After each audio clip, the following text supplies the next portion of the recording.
오늘 5월 14일은 부활절 6번째 주일 및 어버이 주일입니다. 오늘 저녁 예배는 가정 예배로 드립니다. 오늘 3부 예배에 유아 세례식이 실시됩니다.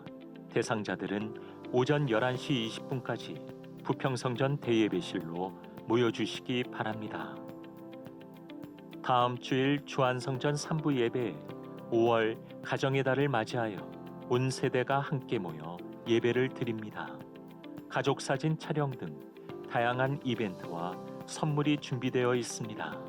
주안성전에 온 가족을 초대합니다. 설렘과 감동으로 지역 주민과 함께하는 주안가족 음악회가 5월 20일 토요일 오후 4시 30분 주안성전에서 열립니다. 다양한 예술가들과 지역 주민들이 함께하는 이번 가족음악회에 참여하셔서 지역 선교와 문화 발전에 이바지하는 주안의 성도들 되기 소망합니다. 세례 입교 예식이 6월 11일에 있습니다. 세례 입교 신청 방법과 교육 일정은 주보를 참조하여 주십시오. 아동 세례 교육 일정과 교육 장소가 주보에 나와 있습니다. 아동 세례 대상자들은 세례 교육과 문답에 참석해 주시기 바랍니다. 서유럽 5개국을 방문하여 기독교 선교의 역사와 문화를 체험하고 비전을 품는 2023년 교육국 미셔널 비전 트립 참가자를 모집합니다. 남성 토요조찬 성경 공부가 5월 20일 오전 7시에 부평성전 대예배실에서 있습니다. 2023년 성경 집중 탐구와 제12기 예배자 학교가 곧 시작됩니다. 다양한 성경 공부를 통해 영적 성장을 원하시는 성도들의 많은 참여 바랍니다. 주안 전도단 전도대원, 외국인 선교국 봉사자, 음악교실 클라리넷 학생과 교사를 모집합니다. 지금까지 교회 소식이었습니다. 이외의 교회 소식은 주보를 참조하시기 바랍니다. 할렐루야, 반갑습니다. 네, 하나님을 예배하는 이 자리에 잘 나오셨습니다. 우리의 마음과 힘과 뜻을 다하여 찬양받게 합당하신 우리 한 분 하나님께 영광의 찬양 올려드릴 수 있기를 간절히 소원합니다. 함께 마음 다해 찬양하겠습니다.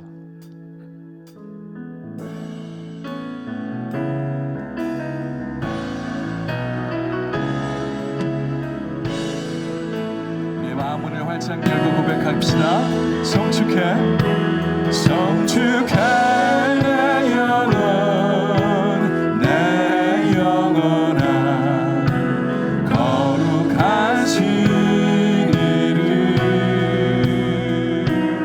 이전에 없었던 노래로 내 주님을 영해 성축해 내 영혼 성축해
성축해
삶의 여정 마칠 때 끝없는 찬양 나 드리리라.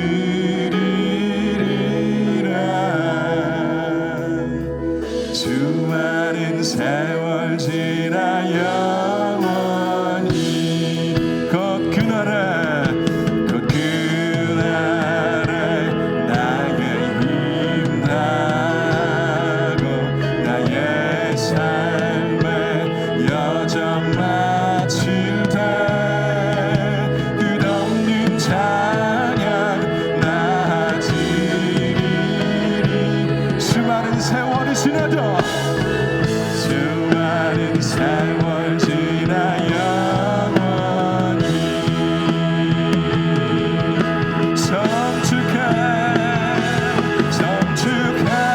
내 영혼 내 영혼아 거룩하신 이름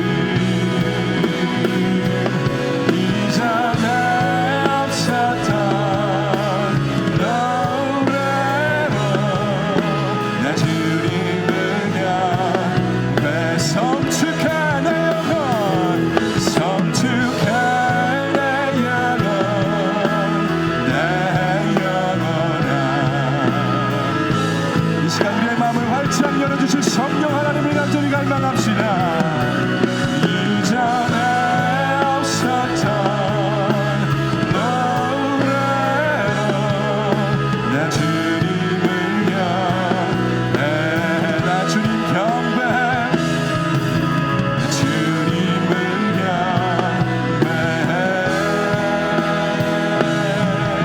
내 주님을 경배해. 우리의 마음을 다해 뜻을 다해 힘을 다해 우리 하나님을 찬송합니다. 큰 박수로 영광 올려드리겠습니다. 할렐루야.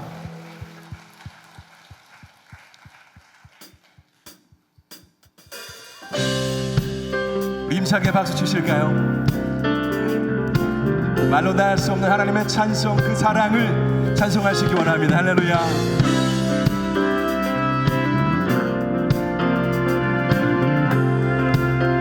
찬송으로 보답할 수 없는 찬송으로 보답할 수 없는 큰 사랑 주님께 영광 할렐루야.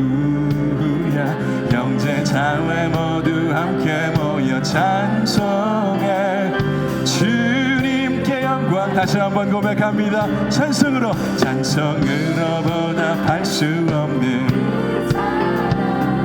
주님께 영광 할렐루야. 형제 자매 모두 함께 모여 우리 주님께 영광 할렐루야. 하나님의 자녀여 그게 찬송 부르며 맑고 거룩한 길로 기쁨으로 나아가 주의 보좌 앞으로 속히 들어가겠네. 주님께 영광 할렐루야.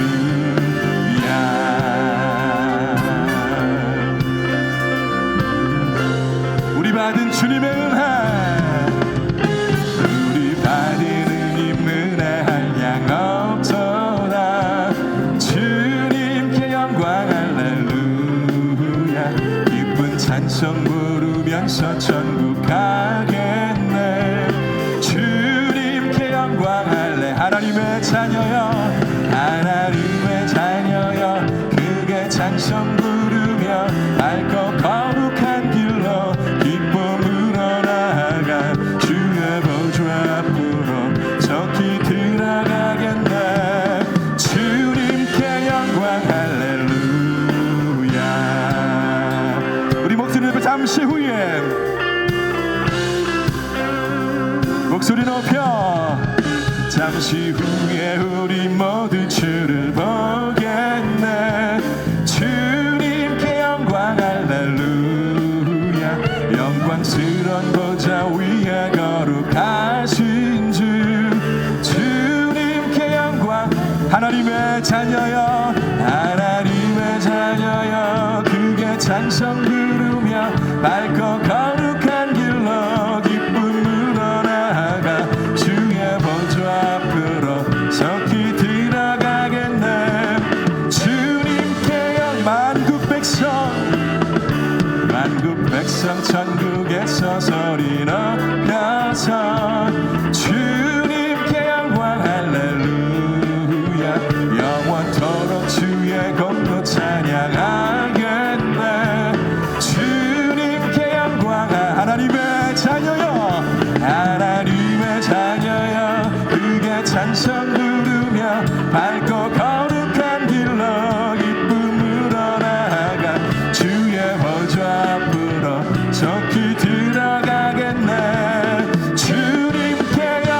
하나님의 자녀여 하나님의 자녀여 그게 찬송 부르며 밝고 거룩한 길로 기쁨으로 나아가 주의 보좌 앞으로 속히 들어가겠네. 주님께 영광 우리 주님께 영광 다시 한 번 더요. 주님께 영광 할렐루야. 모든 존귀와 찬송을 주님께 올려드립니다. 할렐루야 아멘.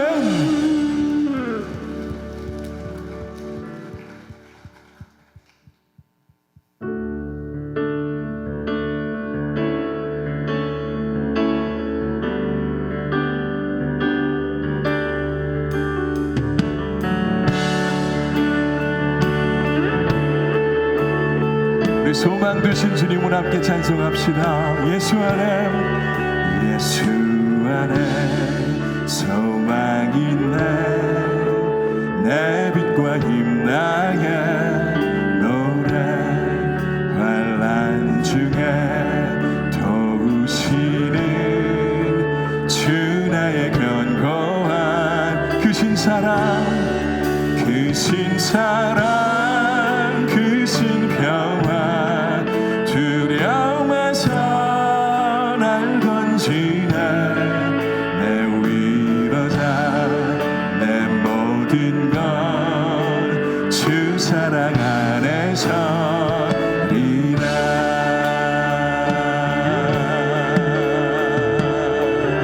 완전하신 하나님이 완전하신 하나님이 우리와 같이 되셨네. 주 사랑과 그 공의로 세상을 구원한 저 십자가에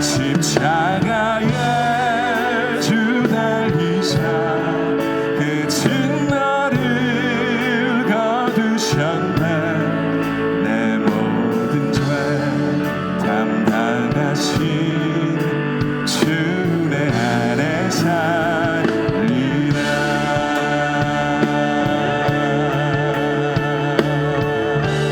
죽임당한 세상의 빛 죽임당한 세상의 빛 어둠 속에 누이셨네. 영광스러운 그의 나라 무덤에서 부활했네. 승리하신 우리 주님 원수들을 물리쳤네. 나 주의 것 주 나의 것 주 보혈 안에 살리라.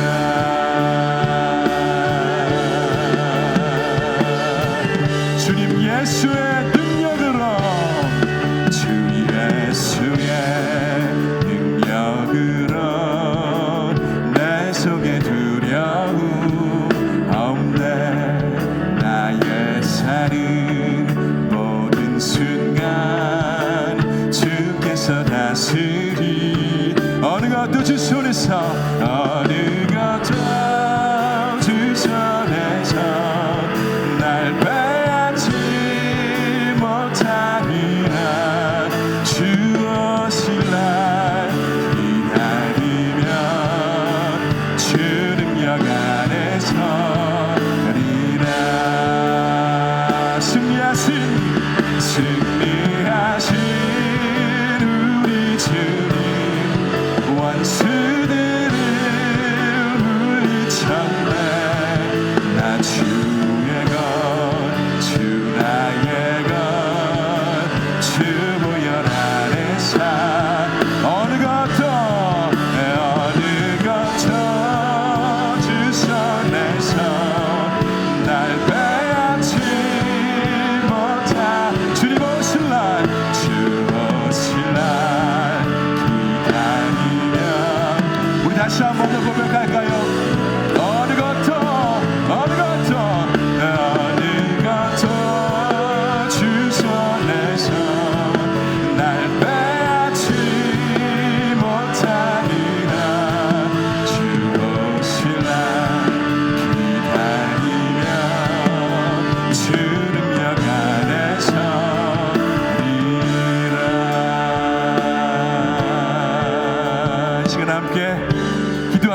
고백합시다. 하나님, 우리의 소망 되어 주셔서 감사합니다. 우리의 빛이 되어 주셔서 감사합니다. 나의 모든 것 되어 주셔서 감사합니다. 우리의 모든 것 되신 주님께 이 시간 마음을 다해 찬양하며 예배하길 원하오니 우리의 예배를 받으시옵소서. 이 시간 마음 다해 주님의 이름 한번 부르며 함께 기도하도록 하겠습니다. 주님, 하나님 아버지, 오늘도 우리를 예배의 자리로 부르신 하나님의 놀라운 은혜와 사랑을 감사합니다. 하나님 아버지, 이 시간 우리의 소망이 되신 주님께, 우리의 빛이 되신 주님께 우리의 마음을 다하여 뜻을 다하여 주 앞에 나아갑니다. 한 영혼 한 영혼 주님께서 만나 주시옵소서. 한 영혼 한 영혼 회복을 허락하여 주시옵소서. 하나님 말씀을 들려주시사 그 말씀을 인하여서 우리 영이 살아나는 놀라운 이 시간 될 수 있도록 하나님 붙들어 주시옵소서. 살아계신 하나님, 하나님께서 역사하실 것을 기대합니다. 하나님 아버지여, 우리 가운데 임재하시사 역사하여 주시옵소서. 주님, 사랑과 은혜가 풍성하신 하나님 아버지, 찬양과 존귀와 영광을 올려드립니다. 하나님, 글로벌 경제 위기로 인해 어려움이 많습니다. 그런 중에도 오늘까지 지켜주시고 거룩한 날 성회에 나와 예배게 하시니 감사드립니다. 하나님, 오늘 드려주는 주안성전 예배 후에 성령님 주관하여 주옵소서. 하나님, 지난 한 주한 삶을 되돌아보면 허물 많고 부족한 모습뿐이었고 주신 은혜를 다 잃어버리며 살아왔음을 고백합니다. 그럼에도 불구하고 우리를 아무 대가 없이 받아주시는 주님의 은혜에 더욱 감사와 영광을 올려드립니다. 하나님, 지속되는 글로벌 경제 위기로 인해 믿음과 신앙이 약해지고 있는지 좀 더 깨닫게 하시고 주님을 찾고 주님을 만나는 참된 회복이 다시 우리 가운데 성령님 동행하여 주옵소서. 하나님, 어버이날 주일을 맞이하여 부모님의 사랑으로 우리들을 이 땅에 태어나게 하시고 우리를 성장하게 하신 주님의 은혜를 감사드립니다. 자녀들의 양육을 위하여 애쓰신 부모님의 노고와 헌신적인 희생과 사랑을 감사드립니다. 이 사랑을 우리들이 잊지 않게 하시고 부모 공경을 실천하며 살아가게 하옵소서. 글로벌 경제 위기로 인해 가정이 무너가는 이 세상 속에서 주님이 중심으로 부모님을 공경하며 화목한 가정을 이뤄갈 수 있도록 주님 인도하여 주옵소서. 하나님, 이 시간에도 목숨을 아끼지 않고 주님의 일을 감당하는 선교사님들 사역과 가정을 지켜 주옵소서. 하나님, 북한 땅을 불쌍히 여겨 주셔서 북한이 무모한 핵과 미사일을 포기하고 남과 북이 대화하여 닫힌 문이 열려 굶주림과 생활고로 힘들어하는 북한 주민들에게 속히 필요한 양식이 공급되며 또한 영원한 생명 대신 예수 그리스도의 복음을 북한 주민들이 듣고 영접할 수 있도록 주님 그들을 인도하여 주옵소서. 하나님, 이 나라를 리더하는 대통령과 위정자들이 창조주 하나님을 경외하는 마음을 주시어 나라를 바르게 이끌어갈 수 있도록 하늘의 지혜를 주시고 국민을 위한 올바른 정책이 세워져 서로 화합하며 믿음의 동역자들 세워 주옵소서. 하나님, 우리 조한교회가 주님의 꿈과 비전을 이뤄가는 교회로 세워지며 한국교회의 모범이 되게 하시어 주님이 기뻐하시는 선교적 교회로 든든히 서게 하여 주옵소서. 주한대학원대학교가 주님 나라의 복음을 모든 민족과 세계 열방에 선포하게 하시며 주한복지자단이 세상을 섬김으로 세상을 치유하고 회복시키는 도구로 사용하여 주옵소서. 주한교회가 분리개척을 통하여 역동적인 교회가 되어 주한교회가 교회를 잉태하는 주한교회가 됨을 감사드립니다. 이제는 분립할 교회 부지와 교회의 모든 재정을 주관하시어 주님께서 보시기에 좋았더라 하는 곳으로 세워질 수 있도록 주님 인도하여 주옵소서. 하나님, 오늘 목사님의 영육을 강건케 하여 주옵시고 남은 노년을 건강하게 지켜 주옵소서. 수승중의 목사님 신원을 강건케 하시고 말씀과 능력을 토하셔서 주님께서 맡겨주신 귀한 사역을 잘 감당할 수 있도록 주님 인도하여 주옵소서. 그리고 부목사님들 은혜와 진리 영을 도하시옵시고 창조주 말씀을 주님 주 안의 성도들에게 잘 복용할 수 있도록 성령님 인도하여 주옵소서. 또한 이 시간 지장기 목사님 성령님 함께 하시오. 하나님께서 말씀하시는 말씀을 잘 대언하시오. 영원한 생명의 말씀이 선포되어질 때 생명의 말씀이 들려지게 하시오. 그리스도의 형상이 우리를 통하여 생명이 드러나게 하여 주옵소서. 살롬 찬양대 찬양을 기뻐 받아주시고 우리들에게 하늘의 소식으로 하늘의 찬양으로 들려지게 하여 주옵소서. 오늘 예배를 돕는 모든 봉사자들에 함께 하시어 예배 진행이 어려움 없도록 잘 인도하여 주옵시고 모든 봉사자들에게 하늘의 신령한 복을 내려 주옵소서. 이 모든 말씀 우리를 위하여 십자가에 고난당하시고 부활하시고 우리를 영원한 생명으로 구원하신 예수 그리스도 이름으로 기도하옵나이다. 아멘.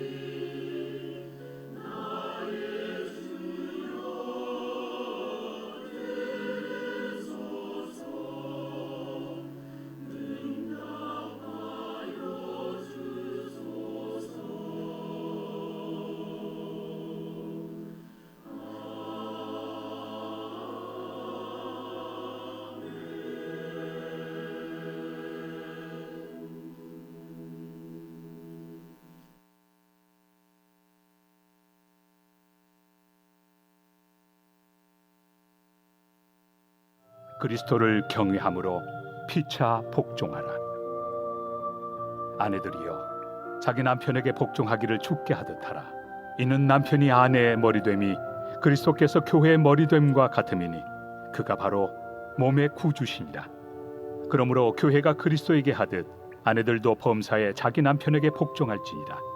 남편들아 아내 사랑하기를 그리스도께서 교회를 사랑하시고 그 교회를 위하여 자신을 주심같이 하라. 이는 곧 물로 씻어 말씀으로 깨끗하게 하사 거룩하게 하시고 자기 앞에 영광스러운 교회로 세우사 티나 주름 잡힌 것이나 이런 것들이 없이 거룩하고 흠이 없게 하려 하심이라. 이와 같이 남편들도 자기 아내 사랑하기를 자기 자신과 같이 할지니 자기 아내를 사랑하는 자는 자기를 사랑하는 것이라. 누구든지 언제나 자기 육체를 미워하지 않고 오직 양육하여 보호하기를 그리스도께서 교회에게 함과 같이 하나니 우리는 그 몸의 지체입니다. 그러므로 사람이 부모를 떠나 그의 아내와 합하여 그 둘이 한 육체가 될지니 이 비밀이 크도다. 나는 그리스도와 교회에 대하여 말하노라. 그러나 너희도 각각 자기의 아내 사랑하기를 자신같이 하고 아내도 자기 남편을 존경하라.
우리 하나님께 영광의 박수 올려드리겠습니다.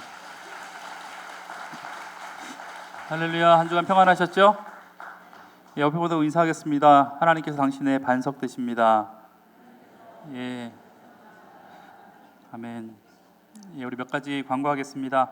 예, 주보 맨 뒷면하고 그 앞면에 있는 광고를 집중적으로 하겠습니다.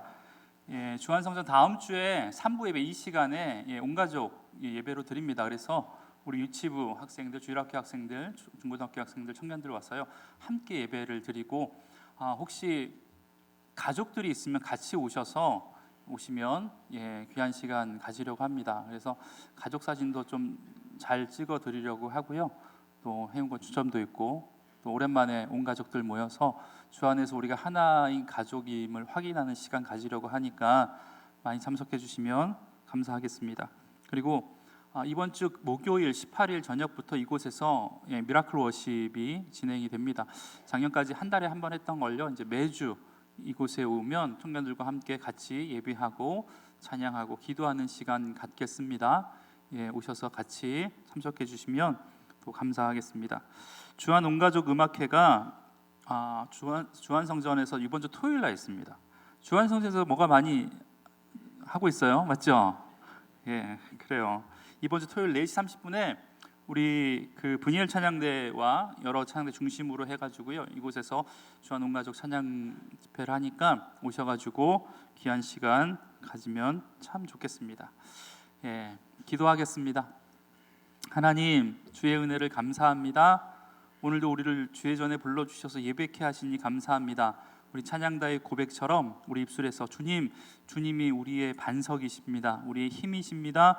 우리의 능력이십니다. 고백할 수 있는 귀한 시간 되게 하여 주옵소서. 말씀을 듣겠습니다. 오늘도 이 말씀이 우리를 살리는 믿음의 말씀 될 수 있도록 하나님 붙들어 주시되 예배를 통해서 부어주신 하나님의 임재 가운데 깊이 경험하는 귀한 믿음의 시간 되게 하여 주옵소서. 예수님의 이름으로 기도합니다. 아멘.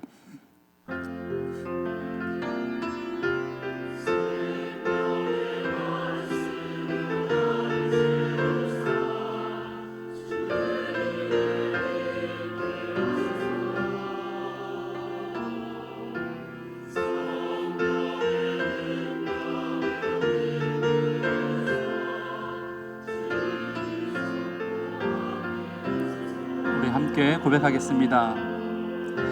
생명의 말씀으로 나를 채우사 주의 길 예비케 하소서. 성령의 능력으로 기름 부사 진리를 선포하게 하소서. 아멘. 하나님께서 오늘도 생명의 말씀으로 우리 삶 가운데 채워주실 줄 믿습니다. 지상의 목사 입을 통해서 진리의 말씀이 선포되길 주의 이름으로 간절히 축복합니다. 기도 많이 해주세요. 예, 가정의 달 5월입니다. 가정 하나님이 거하시는 곳이란 제목 가지고요 우리가 5월 한 달 말씀을 듣고 있습니다. 어느 부부가 산책을 하다가 사소한 일로 다툼이 좀 생겼어요. 서로 빈정이 상했어요. 빈정이 상한 상태에서 산책을 하다가 거리를 두고 가고 있는데 지독하게 못생긴 강아지 한 마리가 지나가고 있었습니다. 남편이 빈정대면서 아내에게 얘기했습니다. 인사해라, 너 친척 지나간다. 예. 그러니까 그 아내가 그 말을 듣고 진짜 정중하게 그 개한테 인사하는 거예요. 인사하면서 뭐라 하는지 아세요? 아버님 산책 나오셨어요? 예. 졸지의 남편은 개의 아들이 되고 자기는 뭐예요? 개와 사는 됐대요.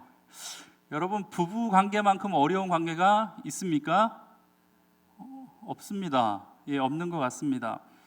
오늘은 비록 어버이 주일이긴 하지만요 가정 안에서 한 몸 이뤄가고 대부분 같이 살고 있는 부부에 대한 말씀을 드리려고 합니다. 물론 남편을 떠나보낸 지 또 아내를 떠나보낸 지 혼자 된 지 오래되신 분이 있을 것이고 아직 미혼인 사람도 있을 것인데 앞으로 자녀를 출가시킴에 있어서 그리고 본인이 결혼함에 있어서 부부가 어떤 마음으로 살아야 되는지, 결혼을 시키는 부모 입장에서 어떤 부부가 되도록, 어떤 가정을 이루도록 기도해야 되는지 오늘 말씀을 통해서 좀 볼까 합니다. 여러분, 가족은 참 신비롭습니다. 하나님께서 세상을 창조하신 후에 이 땅에 학교를 만드신 적이 없어요. 하나님께서 기업체를 만드신 적도 없고요. 하나님께서 나라를 만드신 적도 없는데, 하나님께서 이 땅을 창조하신 다음에 하나님이 직접 만드셨던 두 가지의 공동체가 있는데, 첫 번째가 가정이고 두 번째가 교회입니다. 특별히 이 가정은요, 하나님께서 처음으로 창조하신, 세상을 창조하신 다음에 처음으로 만드신 공동체입니다. 여러분, 하나님께서 세상을 창조하신 후에 사람을 만드시고 아담과 하와를 불러서 결혼을 시키시면서 첫 주례를 하셨어요. 그 주례의 내용이 뭐냐면 창세기 2장 24절의 말씀인데 이렇습니다. 이러므로 남자가 부모를 떠나 그의 아내와 합하여 둘이 한 몸을 이룰지로다. 아멘.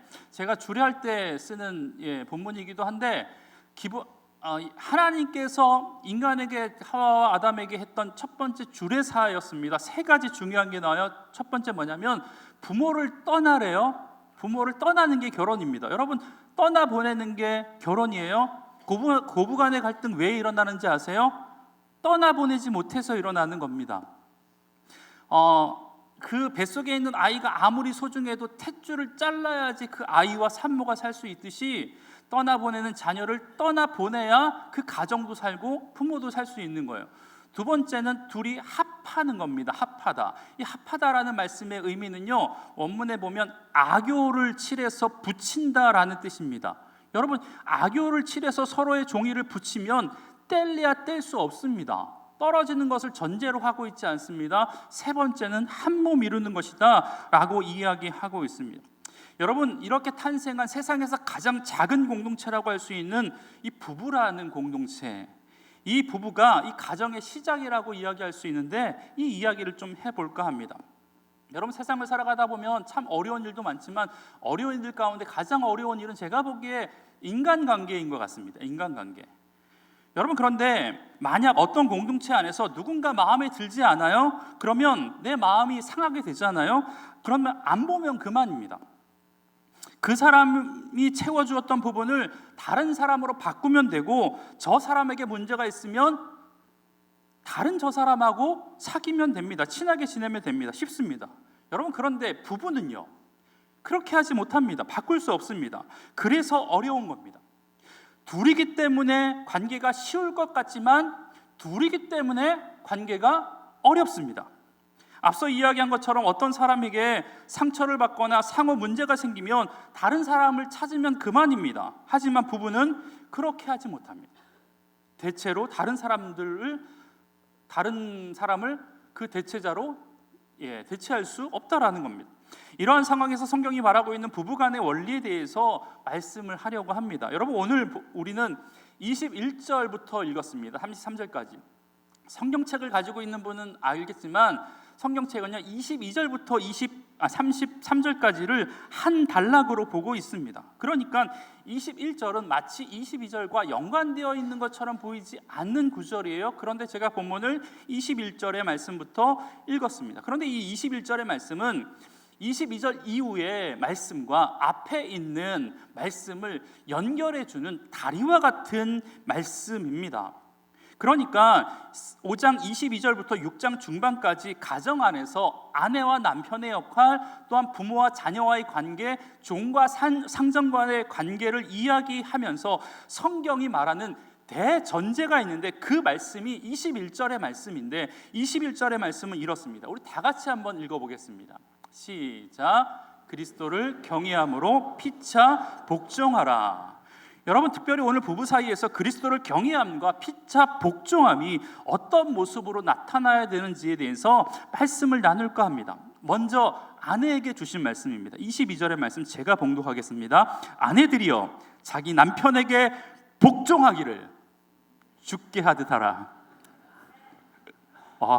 우리 남성분들 아마 더 커야 될 것 같은데, 성경은 단호하게 이야기합니다. 아내들이여 남편에게 복종하기를 주께 하듯 하라. 여러분, 남편분들 아멘 하십니까? 집에 가서 당할 후환이 두려워서 대답을 못해. 여성분들 아멘 하십니까? 네. 자, 바울은 가정 안에서 아내에게 남편을 향한 책임과 책무에 대해서 이야기하면서 남편에게 복종하는 것이라고 대전제를 이야기하고 있습니다. 여러분, 사실 이 말씀이 성경에 써 있는 말씀이긴 하지만 설교하는데 너무 껄끄러운 말씀이기도 합니다. 여러분, 어떤 이들은요 21세기를 살아가고 있는 지금 시점에서 당시 1세기를 상황하에서 이야기하고 있는 남편에 대한 아내의 복종이라는 단어를 쓰는 것 자체가 사용해서는 안 된다라고 이야기하는 사람들이 있습니다. 여러분, 그런데 이 복종이라는 단어에 너무 민감하게 반응하지는 마세요. 왜냐하면 제가 지금 남성이기 때문에 그런 소리를 하는 것도 아니고 남성을 옹호하려는 것도 아닙니다. 사실 헬라어 원문에는요 22절에는 복종이라는 단어가 없습니다. 한글 성경에만 있는 거예요. 여러분, 이 복종이라는 단어가 없지만 그런데 앞서 이야기했던 것처럼 21절이 22절부터 이어지는 가정 안에서 사람들과의 관계 가운데 이루어져야 할 대전제를 이야기하고 있는 말씀이 그리스도를 경외함과 피차 복종함이라면, 이 피차 복종함이라는 단어가 아내와 남편에게, 부모와 자녀들에게, 종과 상전들에게, 인간과의 관계 모든 것 안에서 복종이라는 단어가 서로 간에 있어야 된다라는 것을 이야기합니다. 그런 의미에서 이어지는 말씀에서 아내들에게 하는 말씀의 원문은 복종이라는 단어가 없지만 한 번 더 추가한 거예요. 자기 남편에게 죽게 하듯 하라, 이게 원문인데 복종해라 라는 말로 이 단어가 하나 더 추가되어집니다. 여러분, 그런 의미에서 본다면 이 복종이라는 단어가 앞서 이야기한 것처럼 단지 아내에게만 주어진 것이 아닙니다. 남편에게도 주어졌습니다. 사실 그 단어가 복종이라는 말로 쓰여지지 않았을 뿐이지 이 복종이라는 관계, 피차 서로 간에 이루어져야 할 이 단어의 모습이 계속해서 나온다라는 겁니다. 여러분, 22절에서 아내에게 말하기를 자기 남편에게 복종하라 라고 이야기합니다. 여러분, 남의 남편에게 복종하지 말라고 한 게 아니에요. 옆집 사는 아줌마 남편이 아니라 누구요? 자기 남편에게. 여러분, 남편이 왜 남편이래요? 왜 남편이에요? 성경이 그런 게 있어요? 자기 편을 안 들고 남의 편만 들어서 남편 아닙니까? 여러분, 그런데 그 남편에게 복종하라고 이야기하고 있다라는 거예요. 여러분, 모든 남자한테 복종하라는 말이 아닙니다. 남존 여비 사상이다라고 말해서는 안 됩니다.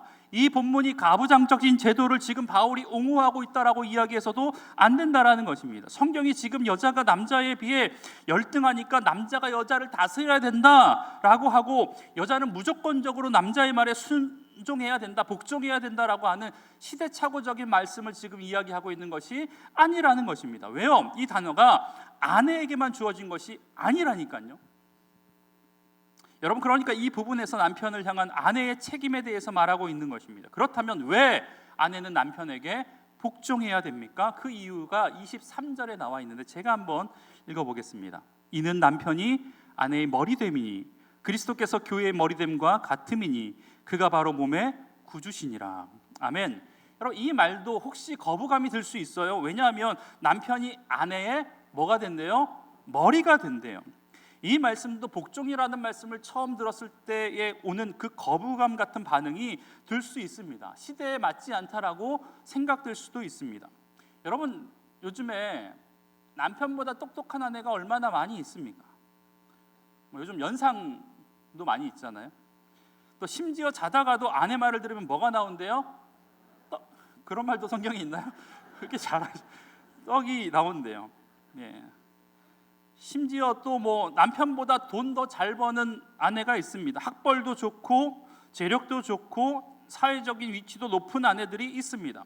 그리고 중요한 것은 남편의 영적인 수준보다 아내의 영적인 수준이 평가할 수는 없겠지만 누가 보기에도 더 좋아 보이는 사람들이 있습니다. 여러분, 그런데 그럼에도 불구하고 하나님은요, 가정 안에서, 어디서요? 가정 안에서 다른 사람들과 관계 안에서가 아니라 회사 안에서가, 직장 안에서가 아니라 가정 안에서 남편에게 머리의 권한을 주셨다라는 것입니다. 여러분, 남편이 남편 구실 못할 수 있습니다.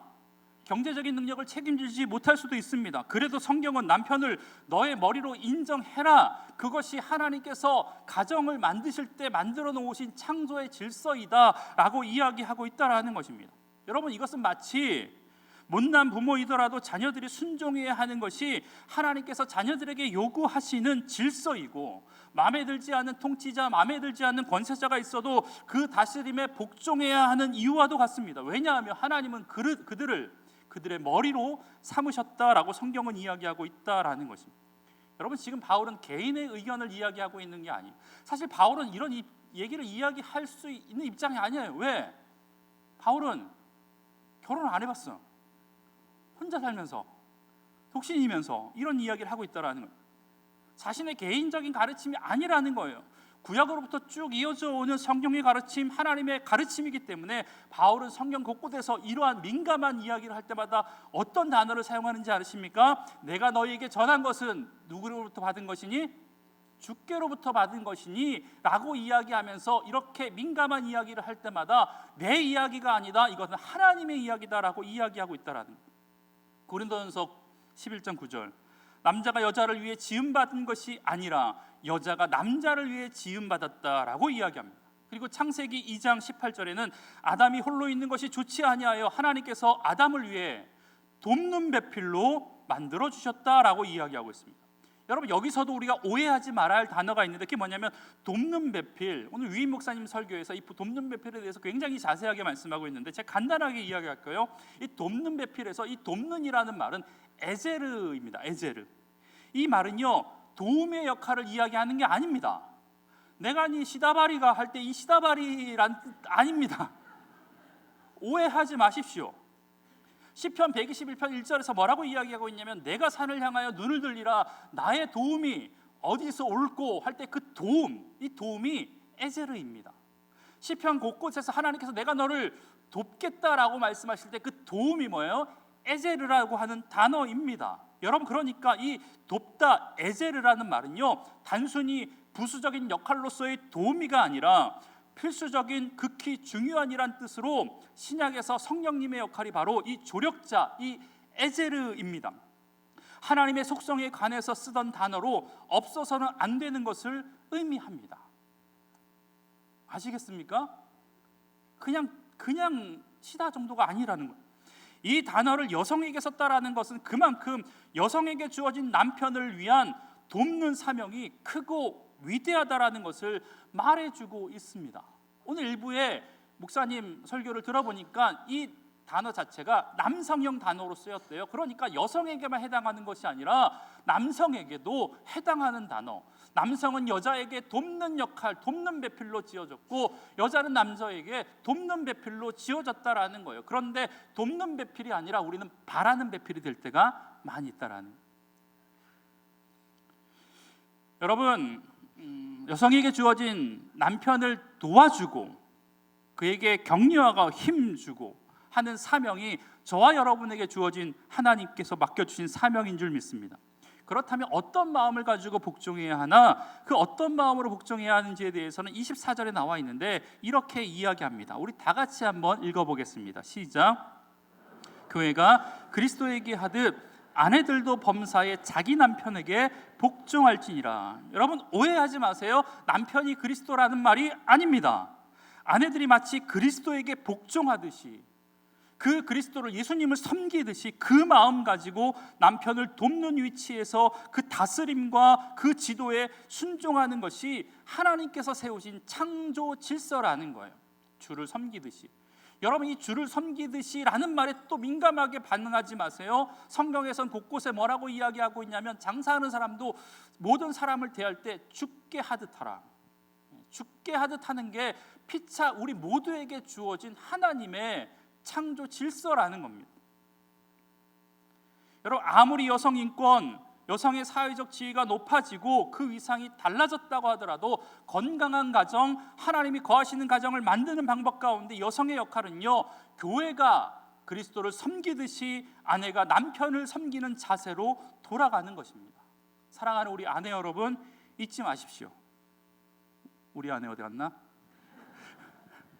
안 왔어. 잊지 마십시오.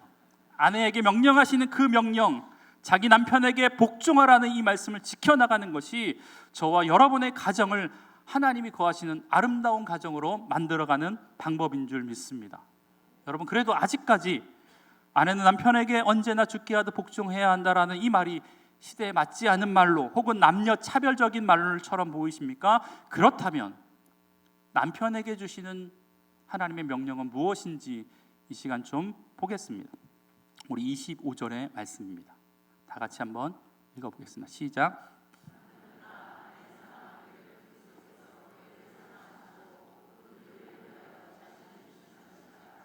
아멘. 아멘 하십니까?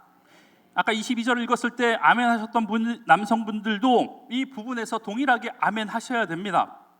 여러분, 당시 세계에서는요, 남편에 대한 아내의 의무는 강조했습니다. 철저하게 강조했습니다. 남편을 향한 아내의 의무 있었습니다. 그런데 반대로 아내에 대한 남편의 의무는 없었습니다. 전무했습니다. 당시 이혼이 얼마나 쉬운지 알고 계시잖아요. 모세의 율법, 하나님의 법에도 모세의 이혼 증서만 있으면 밥 태워도 이혼당하고 국이 좀 짜도 이혼당하고 여러분 이랬습니다. 그럼에도 불구하고 여러분 지금 성경에서 이야기하고 있는 게 뭐냐면 사랑하라는 거예요. 자, 에베소를 점령하고 있던 로마의 문화에도 그랬습니다. 유대의 문화도 그랬습니다. 남자를 위한 법이 있었지 여자를 위한 법은 없었다라는 겁니다. 당시 유행했던 말 가운데 이런 말이 있었다고 해요. 우리 화면 보세요. 성적인 만족을 위해서는 창녀를, 가정의 즐거움을 위해서는 여러 명의 첩을, 자녀의 출산을 위해서는 아내를, 가정의 일을 위해서는 가사 도우미를 두고 살아라. 여러분, 이게 사회적인 만연했던 풍토였습니다. 그러니까 여자와 아내를 위한 배려가 전혀 없었던 시대적인 상황에서 바울은 남편들에게 단호하게 이야기합니다. 자기 몸을 내어줄 정도로 아내를 사랑해라.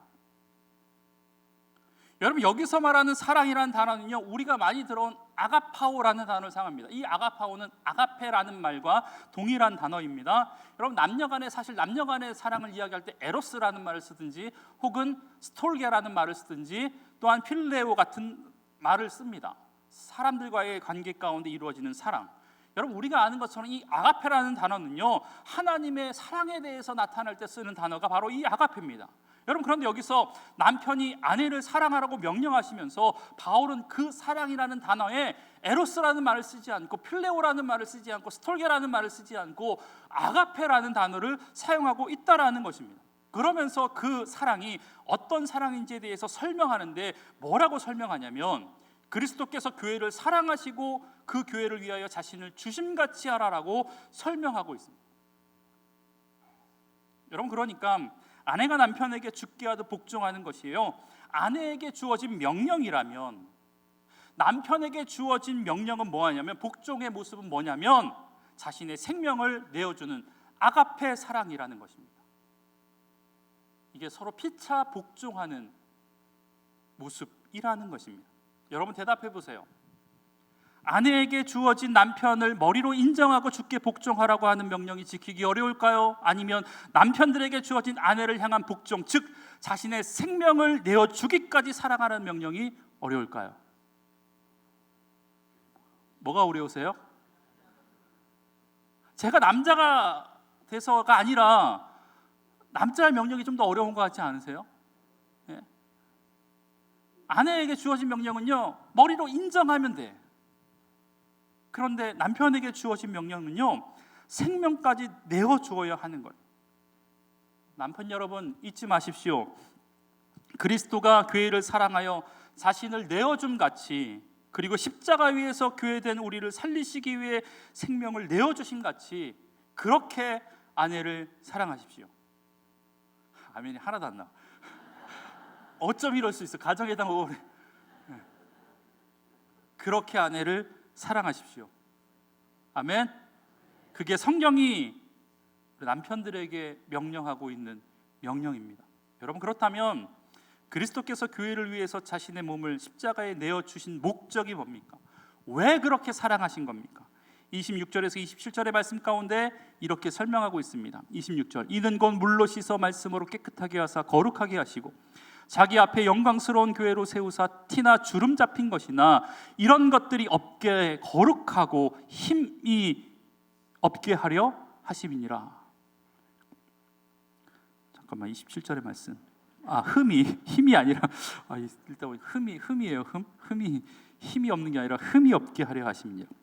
여러분, 한마디로 이야기하면요, 자신의 죽으심을 통해서 교회를 씻어 거룩하게 하시려고, 그리고 그 거룩하고 흠없는 영광스러운 교회로 세워가기 위해서 하나님께서 자기 아들을 교회를 위해서 그렇게 사랑하셨다라는 겁니다. 여러분, 그렇다면 교회를 사랑하여 그리스도께서 자신을 내어주심 같은 그 모델을 가지고, 그 모범을 가지고 남편이 아내를 사랑하게 했다면, 남편이 아내를 사랑하게 되는 이유가 뭡니까?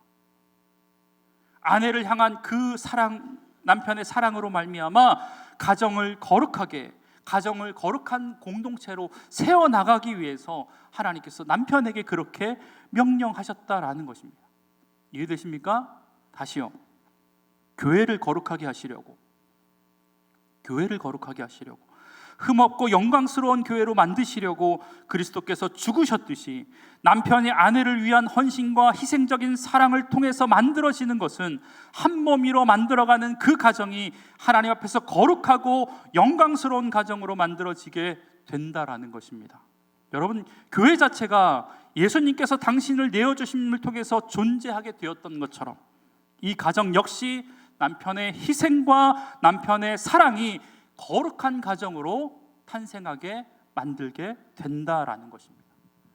여러분, 이 사실을 좀 기억했으면 좋겠습니다. 여러분, 이 부분이 믿지 않은 자가 말하는 결혼과 우리들이 말하고 있는 결혼의 결정적인 차이라고 생각이 됩니다.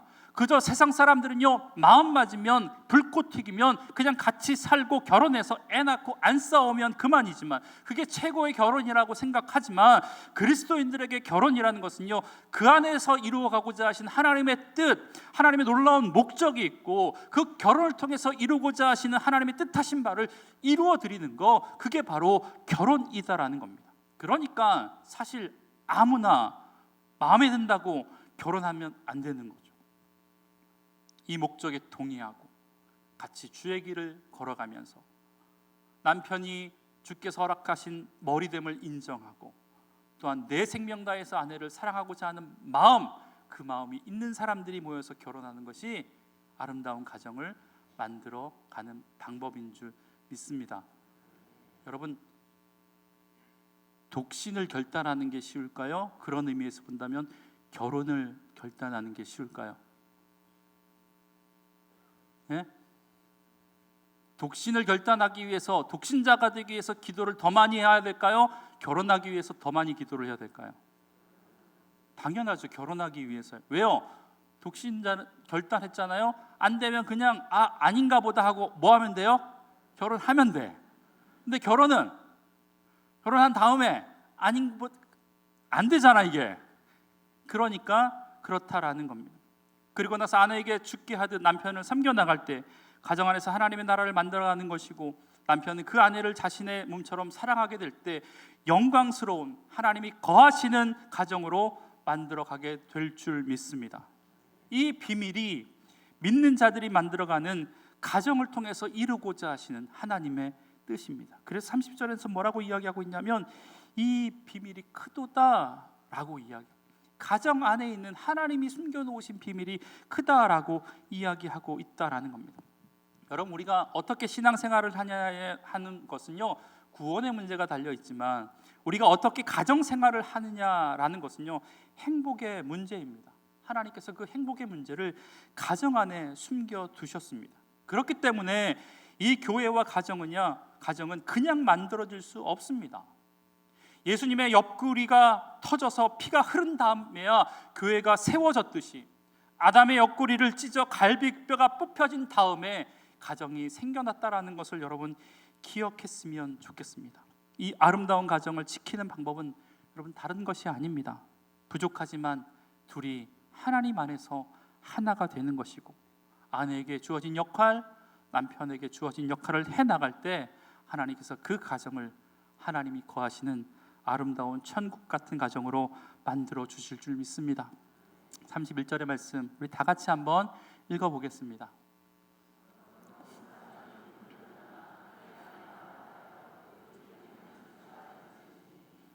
아멘. 둘이 합하여 한 육체가 될지니. 여러분, 결혼은요 한 육체를 만드는 겁니다. 반쪽과 반쪽이 만나야 하나가 됩니다. 하나와 하나가 만나면 둘이 됩니다. 결혼은 반푼이와 반푼이가 만나야지 하나가 되는 겁니다. 여러분, 그런데 온전한 한 사람하고 온전한 한 사람이 만나서 우리는 둘을 만들려고 합니다. 그런데 성경은 그렇게 이야기하고 있지 않습니다. 남녀가 연합해서 하나를 이루어라. 그것이 결혼이고, 결혼을 통해서 만들어가는 그 가정 가운데 하나님께서 거하실 줄 믿습니다. 제가 또 우리 가정 얘기를 하나만 하고 잠깐 기도하겠습니다. 제 몇 남매라고요? 네? 제 고향은 서울 강남구 역삼동이 아니고 강원도 정선군 사부구 고안 13리 5반에서 태어났습니다. 강원도 정선군 사부구 고안 13리. 강원랜드 가보셨나요? 강원랜드가 생겼던 그 골짜기, 스키장에서 골짜기, 그 골짜기에서 제가 태어났습니다. 여러분, 정선 하면 뭐가 생각나세요? 예? 뭐가 생각나? 아리랑 아시죠? 예, 아리랑 잊고 있었네요. 아리랑. 또 오일장, 카지노, 뭐 아우라지 뭐 이런 거 있죠? 레일바이크 예전에. 예. 나오지 않은 게 있는데 정선은요, 예로부터 탄광촌이었습니다. 아시나요? 탄광촌. 정선과 태북, 장성 뭐 이런데. 저희 아버지가 광부셨습니다. 예. 젊었을 때 석탄을 흔히 말하는 막장에 들어가셔서 광부의 일을 하셨습니다. 그리고 한참 하시다가 그만두셨는데 40대부터 저희 아버지가 기침을 하실 때마다 각혈이 나셨습니다. 그리고 17년 전에 진폐증이라고 하는 진단을 받으셔서 17년 동안 병원에서 호흡기를 달고 지금도 여전히 병원에 계십니다. 지난 월요일이 어버이날이었잖아요. 마치 월요일 제가 쉬는 날이기 때문에 태백에 계신 아버님을 병원에 찾아갔습니다. 부모님을 뵈러 갔습니다. 여러분, 아버지의 건강이 젊었을 때부터 좋지 않았기 때문에 경제적인 활동은 활발하지 못하셨습니다. 그리고 중요한 건 여러분, 병원에 계신 아버지 옆에서 어머니께서 17년 동안 사람 한 번도 쓰지 않으시고 꼬박 병간호를 지금도 하고 계십니다. 여러분, 병원에 계신 시간이 길어지다 보니까 저희 어머니는 집도 처분했습니다. 집에 갈 일이 없어요. 병원에서 생활하신다라는 것은요, 그곳에서 밥을 먹는다는 뜻이고 그곳에서 몸을 씻는다라는 소리고 그곳에서 여가의 시간을 보낸다라는 소리고 그곳에서 병원에서 예배를 드린다라는 소리고 그곳에서 잠을 주무신다라는 의미입니다. 여러분, 5년 전에 제 아들이 중학교 1학년 때 갑작스럽게 새벽에 자다가 맹장이 터졌어요. 맹장으로 병원에 입원한 적이 있었습니다. 그때 입원해 있는 3일 동안 제가 보호자가 되어서 입원해 있는 아들 옆을 지킨 적이 있습니다. 이틀 동안 보호자가 자는 간이 침대에서 잠을 자는데 자는 동안 수십 번 깼습니다. 이리 돌아 누워도 불편하고 저리 돌아 누워도 불편하고 떨어질까 봐 조심스럽고 다른 환자들의 부스럭거리는 소리, 기침하는 소리, 간호사들이 새벽마다 들락날락 거리는 소리, 또 화장실 가는 소리, 잠을 잘 수가 없었습니다. 고작 이틀을 잤는데 내가 퇴원하면서 뭐라 그랬냐, 다시는 못할 짓이다 라고 이야기했습니다. 그리고 퇴원에 앞서서 간이 침대에 있었던 이불을 정리하는데 그 좁은 간이 침대가 제 눈에 들어왔습니다. 그리고 그것에서 당시 12년간이나 주무셨을 저희 어머니가 생각이 났습니다. 그리고 또 5년의 시간이 지나서 지난 월요일에 제가 엄마한테 물어봤습니다. 엄마, 병원에 온 지 얼마나 됐죠? 라고 하니까 글쎄 5년이 흘러서 17년이 됐네 라고 이야기하셨습니다. 여러분, 지나간 시간, 그 17년의 시간을 인내하며 참고 그 자리를 지킬 수 있었던 이유가 무엇이었겠습니까? 제가 어머니에게 물어보지는 않았지만 여러분, 사실 저희 엄마 아빠는요, 두 분 사이는 로또 같은 사이예요. 맞는 게 하나도 없어요. 내가 보기에도 어떻게 저렇게 살 수 있을까? 여러분, 그런데 17년간을 그 자리를 지키셨습니다. 강제로 그 자리에 끌어놓는다라고 해서 그 일이 가능하겠습니까? 아니라고 생각이 됩니다. 제가 저희 어머니에게 물어보지 않았지만 그 마음이 이 마음 아니었을까요? 하나님께서 허락하신 그 남편, 비록 가정 경제를 전적으로 책임졌던 남편도 아니었고, 세상적인 관점에서 훌륭한 직분과 자리에 오른 자도 아니었고, 오히려 병약해서 병상에 있는 남편이지만 그 남편 역시 하나님께서 머리로 허락하신 남편임으로 깨달아 그 자리를 지금까지 지키신 것 아니었겠습니까? 사실 살아오면서 더 속상한 일도 많았지만 그래도 믿음 가지고 아내의 자리, 엄마의 자리, 며느리의 자리를 지켜갔던 저희 어머니의 모습으로 평생 믿지 않으셨던 할머니도 구원받게 하셨고, 완강했던 저희 아버지였던 남편을 구원시키셨습니다. 여러분, 아버지는요, 40대부터 각혈을 하셨던 아버지는요, 병원에 입원하시는 68세까지 약 30년 가까이 살아가시면서 그 연약한 몸을 가지고 그래도 아내와 남편을 또 자녀를 지키기 위해서 일자리를 찾아 이런 일 저런 일을 마다하지 않으시면서 자기 몸처럼 사랑하는 그 사랑을 보여주셨기 때문에 비록 세상적인 관점에서 부유하지 않았던 가정이지만 우리 남매들은, 우리 가족은 작은 천국을 이루며 살 수 있었던 것이라고 생각이 됩니다. 여러분, 가정을 천국 만들고 싶으십니까? 하나님께서 여러분에게, 남편에게, 아내에게 주어진 자리를 신실하게 지켜 나가십시오. 남편을 하나님께서 이 가정의 머리로 세우심을 인정하고, 아내를 하나님께서 내 몸을 내어주면서까지 사랑해야 할 사랑의 대상으로 깨달아 하나님께서 저와 여러분에게 주어진 자리를 신실하게 지켜나갈 때 비록 없어도, 비록 부족해도, 비록 부유하지 않아도 여러분이 거하시는 그곳이 아름다운 천국과 같은 귀한 믿음의 가정 될 줄 믿습니다. 우리 청년들, 그런 마음 가지고 결혼하세요? 결혼하지 말라 소린가? 우리 이 시간 우리 가정을 위해서 좀 기도했으면 좋겠습니다. 찬양 한 곡 하고 기도할게요. 우리 짧은 곡인데요. 우리 혹시 옆에 우리 가족들이 있다면 축복해 주면서 찬양했으면 좋겠습니다. 우리 형제의 모습 속에 아내가 있으면, 남편이 있으면 아내의 모습 속에 보이는 하나님 형상 아름다워라. 하나님 형상 아름다워라.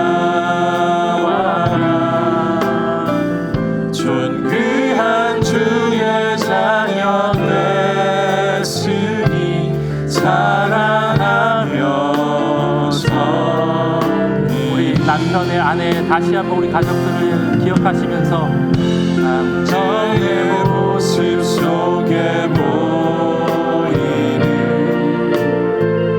하나님 형상 아름다워라. 존귀한 주의 자녀 됐으니 사랑하며 섬기리. 우리의 가정 중에 임하신, 우리의 가정 중에 임하신 하나님 영광 아름다워라. 하나님 영광 아름다워라. 존귀한 왕이 여기 계시니 사랑하며 섬기리. 네, 우리 이 시간 눈을 감고 조용히 기도하겠습니다. 이곳에 함께 예배드리고 있는 우리 가족들, 또 이곳에 나와 있지 않지만 삶의 터전 가운데, 각자의 처소 가운데 예배드리고 있을 우리 자녀들, 우리 남편, 우리 아내들, 지금은 하나님의 자녀가 아니지만 그럼에도 불구하고 하나님의 자녀로 만들어 주실 것들을 기대하면서, 하나님, 우리 자녀들의 형상 가운데, 우리 아내의 형상 가운데, 우리 남편의 형상 가운데 하나님의 형상이 발견되어 줄 수 있는 복된 은혜가 있게 해달라고, 부족하지만 연약하지만 신실하게 내게 주신, 가정에서 내게 주신 그 믿음의 자리를 지켜나감으로 말미암아 우리 가정이 천국 같은 가정 되게 해달라고, 우리 조용히 우리 그 자녀를 위해서, 우리 남편을 위해서, 아내를 위해서 잠깐 기도하겠습니다. 하나님, 이렇게 임하신 하나님을 기대하며 나아갑니다. 하나님, 말씀하시지만 그럼에도 불구하고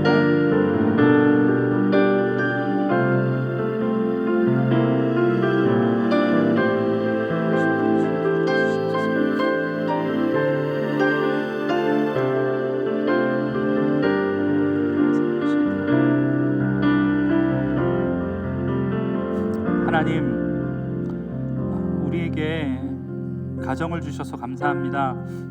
특별히 아내로, 남편으로 마땅히 있어야 할 자리에 우리를 세워주셔서 하나님 감사합니다. 하나님, 우리를 통해서 이루고자 하신 하나님의 뜻이 있을 텐데 그 가정들을 아름답게 지켜나가는데 아내는 아내로서의 역할, 남편은 남편으로서의 역할 잘 감당할 수 있도록 하나님 붙들어 주옵소서. 그래서 하나님, 우리 자녀들이 부부의 모습을 보고 우리의 모습을 보고 그와 같은 아름다운 가정 이루고자 하는 열망들이 생기게 하여 주시고 우리의 가정 가운데 하나님이 거하시는구나 라는 것을 깨달아 알 수 있는 복된 가정 되게 하여 주옵소서. 감사드리며 예수님의 이름으로 기도합니다. 아멘.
우리 다 함께 자리에서 일어나셔서 봉헌송 찬양하시겠습니다.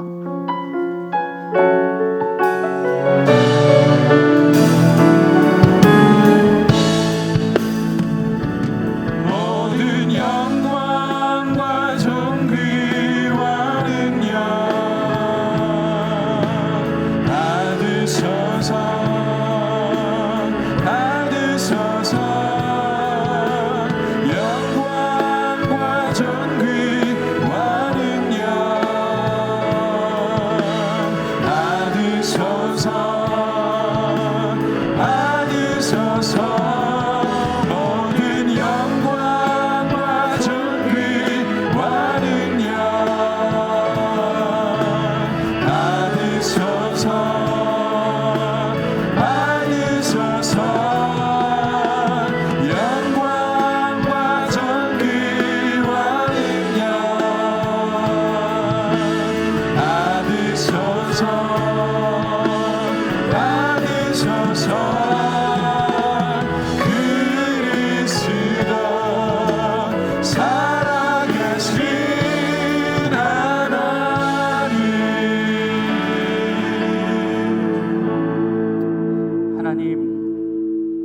우리에게 귀한 가정을 주셔서 감사합니다. 하나님, 그 가정을 하나님께서 주셨사오니 그 가정 하나님 기뻐하실 만한 귀한 가정으로 아름답게 지켜나갈 수 있도록 은혜를 더하여 주옵소서. 하나님, 귀한 예물 주님께 올려드립니다. 하나님, 예물 가운데 임재하여 주셔서 드린 손길 부유한 손길 되게 하여 주시고 더 구제하여도 더 넉넉하게 되어지는 복된 은혜가 있게 하여 주옵소서. 드리지 못한 손길도 하나님께서 기억해 주셔서 드릴 수 있는 믿음과 환경을 하나님께서 허락하여 주시되 하나님, 즐거이 드림에서 오는 기쁨과 감사함과 기쁨을 누릴 수 있는 귀한 은혜 하나님 허락하여 주옵소서. 하나님, 특별히 긴급하게 기도하는 기도의 제목들이 있습니다. 특별히 최영번 집사님 췌장, 비장을 모두 제거하였다고 합니다. 김난희 집사님 하나님 췌장암입니다.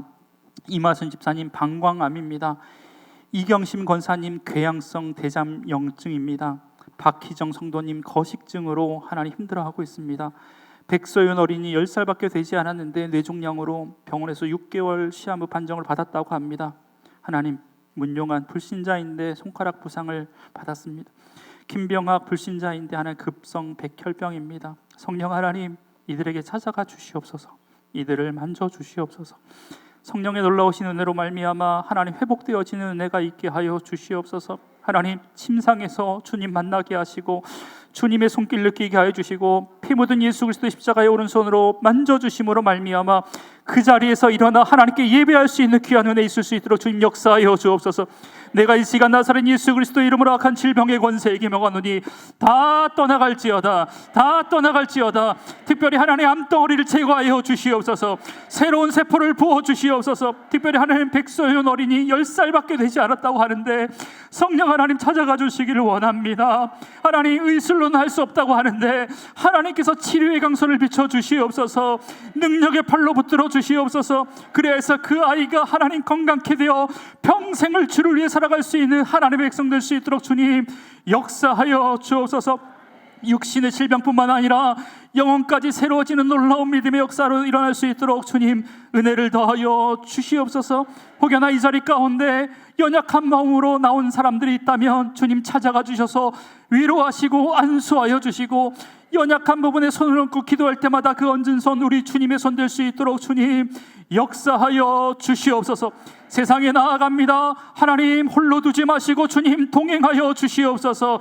가는 곳곳마다 하나님의 살아계심을 그들의 삶을 통해서 증거할 수 있는 작은 예수 될 수 있도록 주님 은혜를 더하여 주옵소서. 모든 말씀 예수님의 이름으로 기도드리오며 여호와는 내게 복을 주시고 너를 지키시기를 원하며 여호와는 그 얼굴을 내게 비추사 은혜 베푸시기를 원하며 여호와는 그 얼굴을 우리 모두에게로 향하여 드사 평강 주시기를 원하노라. 아멘.